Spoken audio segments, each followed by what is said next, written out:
এরপর একটা বিড়ালকে সেধে সে আসলো। তারা একসাথে দুজনে অনেক মজা করে মুরগিটাকে খেয়ে নিল।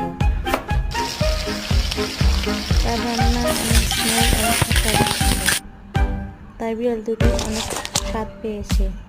এরপর তারা দুটি সমুদ্রের তীরে ঘুরতে গেল। সেখান থেকে এসে ঘুমালো। এরপর বিড়ালটি আরেকটা মুরগির মাংস নিয়ে সেগুলোকে সে নিয়ে যাচ্ছে। সেখানে গিয়ে ওইগুলোকে সুন্দর করে ধুয়ে ছাড়তেছে। তারপর সেগুলোকে আবার ফ্রাই করে নিল।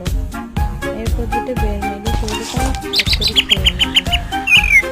এরপর তারা দুজন